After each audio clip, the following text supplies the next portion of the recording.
Hello दोस्तों, math with Salim channel पर आपका हार्दिक स्वागत है।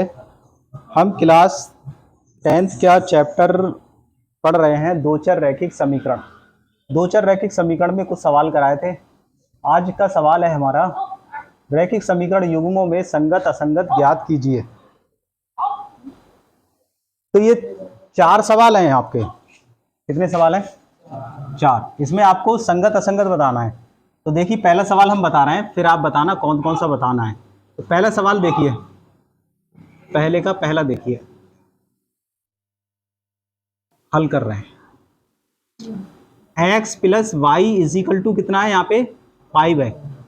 सबसे पहले ये 5 इधर ले आइए आप, जो 5 इधर हैं बराबर से इधर ले आओ। तो x प्लस वाई माइनस के 5 बराबर क्या होगा? 0। 0 होगा। ठीक। सैफ बताओ, इसकी तुलना किससे करेंगे आप? हाँ बोलो, समीकरण बताइए।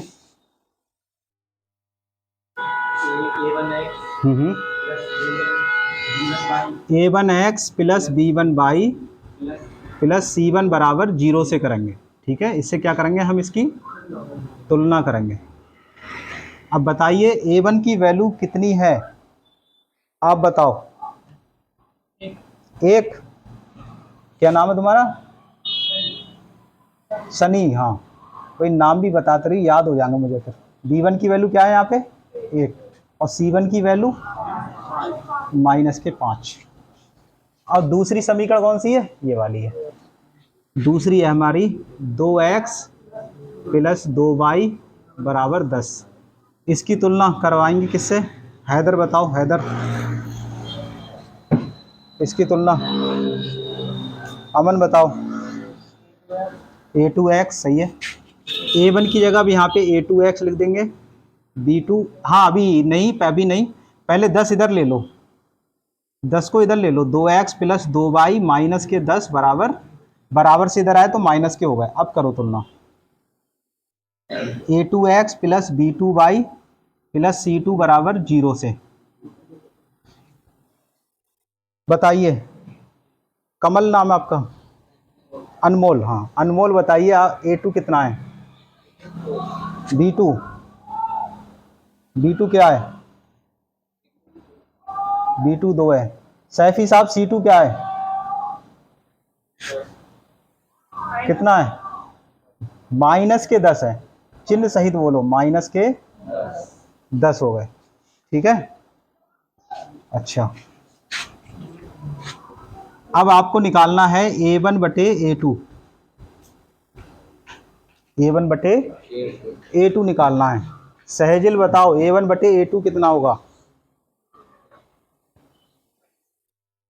a1 है क्या हमारे पास? a1 है हमारे पास यहाँ पे 1 बटा 2। तो यहाँ पे ये तो हो जाएगा 1 और नीचे क्या आ जाएगा? 2। 1 बटा 2। अब मैं पूछूं यहाँ पे, बताओ b1 बटे b2 कितना आएगा? b1 बटे b2 तो वैसे बताओ। 1 बटा 2। ये भी आ जाएगा 1 बटा 2। और c1 बटे c2 क्या आएगा नदीम? -5 बटे -10। -5 बटे -10। तो माइनस से माइनस कट गया, 5 एकम 5, 5 दूनी 10। ये भी क्या आएगा? 1 बटा 2। यहाँ पे आप गौर से देखें तो a1 बटे a2 और b1 बटे b2, c1 बटे c2 सभी 1 बटा 2, 1 बटा 2, 1 बटा 2 हैं कि नहीं है? हैं। तो यहाँ पर लिख दे रहे हैं, चलो इसे 1 कह दो, इसे आप 2 कह दो, इसे आप 3 कह दो और लिख दो 1, 2, 3 से।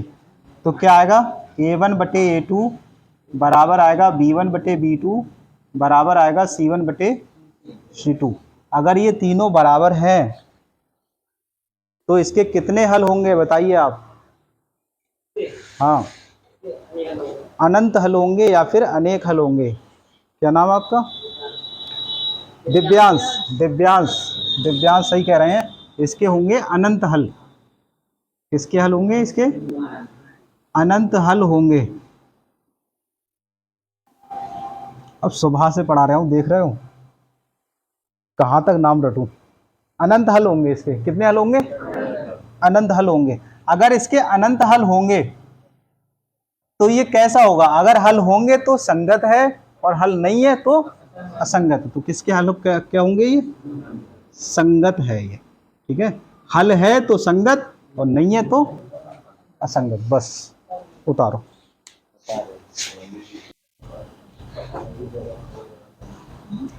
अब बताइए कौन सा बताएं? पहला हो गया हम आपका, दूसरा कर लोगे? हो जाएगा, चलो ठीक है, ये होमवर्क हो गया। तीसरा देखा है, इन दोनों में से एक बता दो, कोई एक और बता दे रहे हैं। दोनों दोनों कर लो, चलो एक फिर भी करा दे रहे हैं, चौथा करा दे रहे हैं, ठीक है। ये चौथा वाला देख, एक और देख लो। 2x माइनस के 2y माइनस के 2 बराबर 0। इसकी आप पहले तुलना कर लें। a1x b1y c1 बराबर 0 से, ठीक है। अब a1 का मान बताओ आर्यन, कितना है? a1 का मान 2। a1 के सीध में देखो ना ऊपर x कितना लिखा है? 2। 2 लिखो, केवल 2। प्रेम सिंह बताओ b1 का मान। प्रेम सिंह बता के रहेंगे आज। -2 बोलो ना। c1 की वैल्यू -2। इसकी दूसरी समीकरण कहाँ है? चौथे में ये है, ठीक है, ये उतार लो। 4x माइनस 4y माइनस के 5 इजिकल टू 0। इसकी तुलना कर दें। हाँ आप बताइए, बताओ, तुलना करवाओ इसकी। a2x b2y प्लस c2 बराबर 0 से a2 का मान क्या है? 4। b2 का माइनस के 4 और c2 का माइनस के 5। बैठ जाओ। अच्छा पीछे में छोटे वाले बताइए, क्या नाम है तुम्हारा? दीप कमल। दीप कमल बताइए, a1 बटे a2 कितना आएगा? 2/4। देखो ये 2 है और ये 4 है, तो कितना आएगा फाइनली? 2 एकम 2, 2 दूनी 4। आप बताइए आशीष, b1 बटे b2 माइनस के 2 बटे माइनस के ये भी, और c1 बटे c2। c1 बटे c2 बताओ बीबनी वाले भैया। -2 बटे -5 क्या आएगा बताओ फाइनल? माइनस से माइनस कट जाएगा तो क्या आएगा? 2/5। हाँ हाँ, अभी देखो ये दोनों तो बराबर आए लेकिन ये बराबर नहीं आया, तो ये 1, ये आपका 2 और ये आपका 3। तो 1, 2 तथा 3 से सनी बताओ क्या रिजल्ट आया? ये बताओ लिखें क्या? a1 बटे a2 बराबर है b1 बटे b2 और ये नहीं है बराबर c1 बटे c2। ऐसी कंडीशन किस में थी? कौन सी रेखाएं थी? ये समांतर रेखाएं थी। समांतर रेखाएं हैं ये। रेखाएं कैसी होंगी? समांतर। और कोई हल नहीं होगा इसका, कोई हल नहीं होगा। समझ में आई बात? और जब कोई हल नहीं होता है तो क्या किस में आता है? असंगत। हल होगा तो संगत और हल नहीं होगा तो असंगत। उतारो।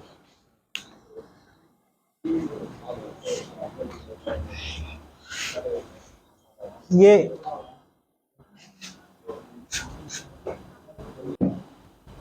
देखो एक ये सवाल और देख रहे हैं, 3/2x प्लस 5/3y बराबर 7। तो इसका हल देखें। पहली समीकरण है हमारे पास 3/2x प्लस 5/3y बराबर क्या है? 7। 7 को इधर ले आए तो क्या आएगा? 3/2x प्लस 5/3y माइनस का 7 इजिकल टू 0। अब इसकी आप तुलना करें, तुलना कर लो। a1x b1y c1 बराबर 0 से। देखो a1 की जगह कितना लिखा है? 3 बटा, A1 की जगह लिखा है 3/2, तो यहाँ लिख दो 3/2। B1 की जगह क्या लिखा है यहाँ पे 5/3 लिख दो, और C1 की जगह -7। सही है।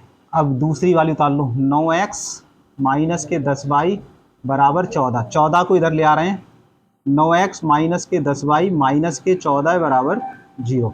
अब इसकी तुलना कर ले रहे हैं, तुलना कर लो a2x b2y प्लस c2 बराबर 0 से। तो a2 की जगह कितना है यहाँ पे 9, b2 की जगह -10 और c2 की जगह -14। अब इनका अनुपात निकालते हैं। देखो A1/A2, तो A1 आएगा यहाँ पे 3/2, और ये बटे का निशान ये 9। अब गौर से देखें भाई साहब, गौर से देखें, मैं अलग समझा दे रहा हूँ। जैसे यहाँ पर इन्होंने ये दे रखा है, अलग समझा रहा हूँ। पहले 3/2 और नीचे क्या है 9 है ना, 9 है। तो इसमें यहाँ देखो बोर्ड पे सब लोग, इसमें इसके नीचे 1 मान लेते हैं, 9 के नीचे क्या मान लेते हैं 1। तो यहाँ पे ऐसे लिखते हैं 3/2, ऊपर वाला सेम लिखते हैं जैसा है, और नीचे वाले को पलट के लिखते हैं, मतलब 1 ऊपर और 9 नीचे। कैसे लिखते हैं पलट के 1/9। तो अगर कट रहा है तो काट भी देते हैं, 3 3 9, तो क्या आएगा 1/2 3 6। समझ में आई बात या नहीं आई? यानी कि आप कुल मिला के ये समझें कि जब कभी ऐसी कंडीशन आ जाए, अगर हम यहाँ शॉर्ट देखें तो यहाँ पे दरअसल ये हुआ 3/2/9 है, तो ये जो दो है ना, ये 2 ये नीचे आ जाएंगे, ये 2 कहाँ आ जाएंगे नीचे। तो क्या हो जाएगा 3/2 नीम 18, यानी 3 एकम 3, 3 छक 1/6, यानी इसके बराबर। समझ में आई बात? तो यहाँ पे क्या आ जाएगा, देखो ये 2 कहाँ आ जाएंगे नीचे, तो क्या आ जाएगा 3 2 नीम 18। अब 3 से काट लो इसको, 3 एकम 3, 3 छक 18, यानी 1/6।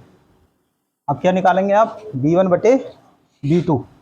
अब मुझे खुद बताना हर आदमी, B1 कितना है 5/3, और B2 हमारे पास है -10। बताइए, आप बताइए, उमर नाम है क्या, अमर, अमर बताइए क्या लिखा है यहाँ पे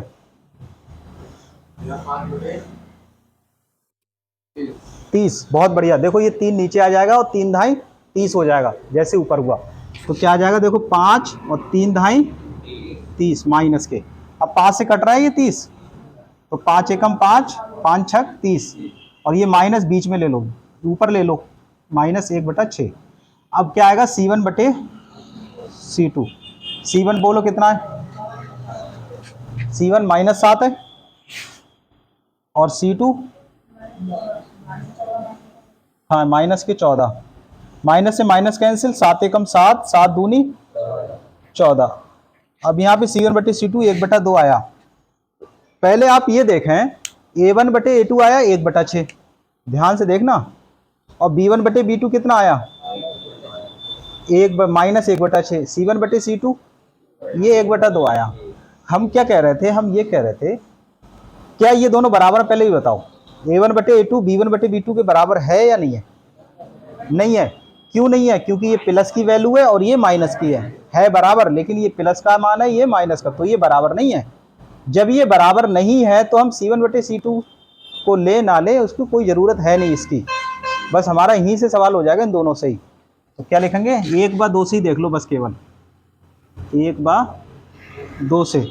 यहाँ पे क्या है A1/A2 बराबर नहीं है किसके, B1/B2 के। और जब ये कंडीशन होती है तो क्या सी होती है, रेखाएं प्रतिच्छेद करती हैं, है ना।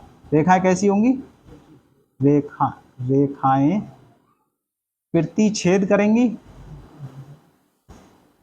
प्रतिच्छेद करेंगी। अच्छा, प्रतिच्छेद का मतलब काटेंगी, एक दूसरे को काटेंगी, सही है, इंटरसेक्ट करेंगे, है ना, काटेंगी।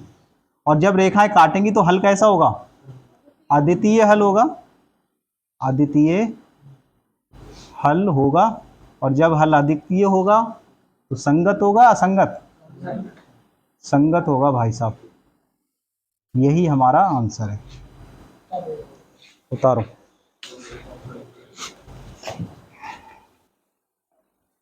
देखो ये सवाल है, एक आयताकार बाग जिसकी लंबाई चौड़ाई से 4 मीटर अधिक है का अर्ध परिमाप 36 मीटर है, तो बाग की विमाई ज्ञात करो।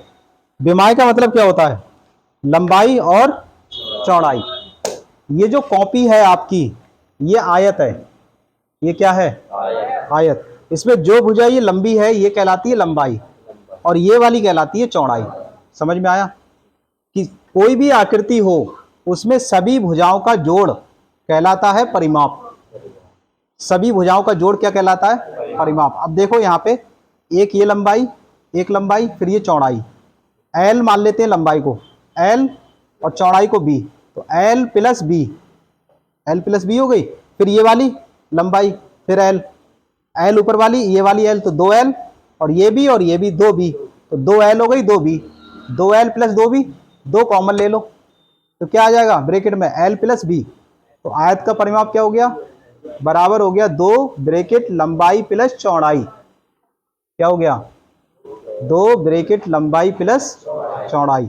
अगर मैं कहूं अर्ध परिमाप तो 2 हटा दो, तो अर्ध परिमाप क्या हो गया? लंबाई प्लस चौड़ाई। ठीक है साहब, समझ में बात आई? अब आगे सुनाए। लंबाई चौड़ाई से 4 मीटर ज्यादा है, लंबाई चौड़ाई से 4 मीटर ज्यादा है, तो पहले मान तो ले लंबाई क्या है चौड़ाई क्या है, एक्स वाई मान ले रहे हैं। तो हल कर रहे हैं यहां से सवाल को। माना आयताकार बाग जिसकी लंबाई क्या है x मीटर तथा चौड़ाई y मीटर है। चौड़ाई कितनी है? y मीटर है। अब कह रहा है लंबाई चौड़ाई से 4 मीटर अधिक है, तो शर्त नंबर 1 दे रखी है इन्होंने, या प्रथम शर्त कह दें हम। 2 शर्तें होती हैं ऐसे सवालों के में। पहली शर्त क्या है? लंबाई जो है वो चौड़ाई से 4 मीटर अधिक है। इसका मतलब ये है कि चौड़ाई जितनी है, चौड़ाई जितनी है उसमें अगर हम 4 और जोड़ दें, चौड़ाई जितनी है उसमें अगर हम 4 और जोड़ दें तो क्या आएगी वो? तो फिर वो लंबाई हो जाएगी। बात आ गई समझ में? नहीं, इस लाइन का अर्थ क्या है समझ में आया? अगर जो चौड़ाई है उसमें हम 4 और ऐड कर दें तो वो क्या हो जाएगी? लंबाई हो जाएगी। तो लंबाई है कितनी यहाँ पे? x, चौड़ाई कितनी है? y plus 4। ये समीकरण 1 हो गई। अब दूसरा देखें, अर्ध परिमाप। दूसरी शर्त, दूसरी शर्त क्या कहती है सवाल की? दूसरी शर्त कहती है कि अर्ध परिमाप जो है, अर्ध परिमाप वो कितना है? बराबर 36 मीटर है। अर्ध परिमाप क्या होता है? लंबाई प्लस चौड़ाई। ये बराबर क्या हो जाएगी? 36। लंबाई कितनी है? x, और चौड़ाई y। पूरा लिख लो, लंबाई प्लस चौड़ाई।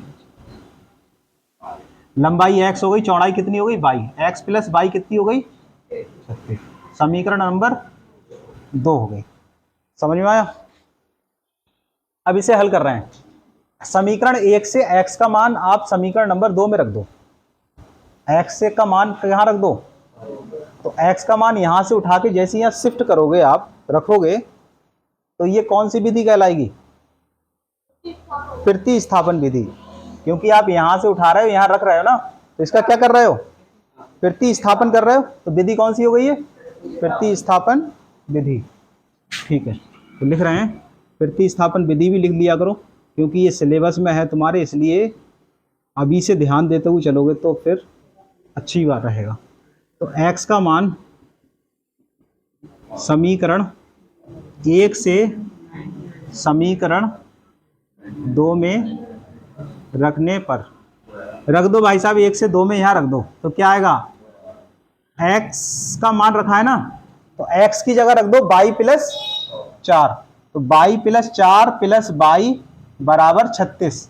y और y जोड़ो, कितने हो गए? 2y। और 4 उधर जा घटा दो तो 36 माइनस 4, तो क्या आएगा 2y का मान, ये आएगा 32। तो y कितना आएगा 32 बटे ये 2, 2 से काटो 32, 2 से 32 काटो, 2 एकम और 2 छंग 16 आएगा। तो y कितना आया 16। अब y का मान कहाँ रख दो, 1 में रख दो।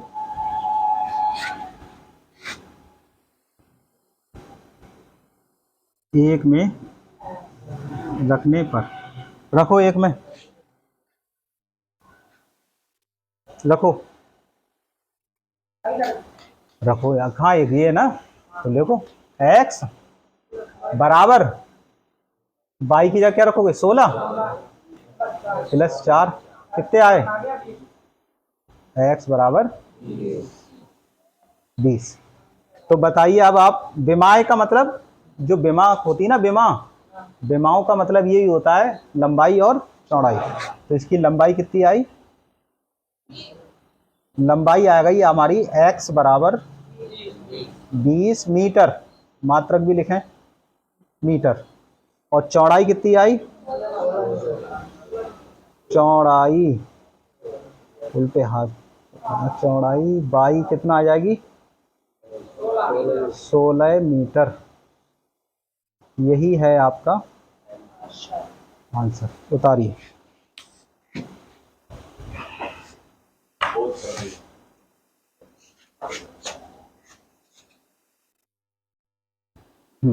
ये सवाल है, रैखिक समीकरण 2x प्लस 3y माइनस 8 बराबर 0 दी गई है। दो चरों में एक ऐसी और रैखिक समीकरण आपको लिखना है। एक समीकरण दे रखी है, आपको एक ऐसी और समीकरण लिखना है जिसमें ये प्रतिबंध होना चाहिए, मतलब रेखा प्रतिच्छेद करना चाहिए, तब समीकरण एक तो ये है, तो दूसरी समीकरण क्या होगी अगर रेखा प्रतिच्छेद करती है। समझ रहे बात को? जैसे अभी तक हमें 2 समीकरण देता, हम उससे तुलना करके ये चीज निकालते थे प्रतिच्छेद करती हैं या कैसी होती है। अब डायरेक्ट उन्होंने प्रतिच्छेद दे दिया, अब आपको वो दूसरी समीकरण ढूंढना है कि क्या होना चाहिए। समझ रहे बात को? ऐसे ही यहाँ पे अगर रेखाएं समांतर हो तो समीकरण दूसरी वाली क्या होना चाहिए तुम्हारे अनुसार, और अगर संपाती है तो दूसरी समीकरण क्या होगी। ठीक है, एक दे रखी है, चलिए हल करते हैं। तो हमारी पहली समीकरण क्या दे रखी है, पहली समीकरण दे रखी है 2x प्लस के 3y माइनस 8 बराबर 0, और कंडीशन दे रखी है इन्होंने प्रतिच्छेद करती है, प्रतिच्छेद करती है।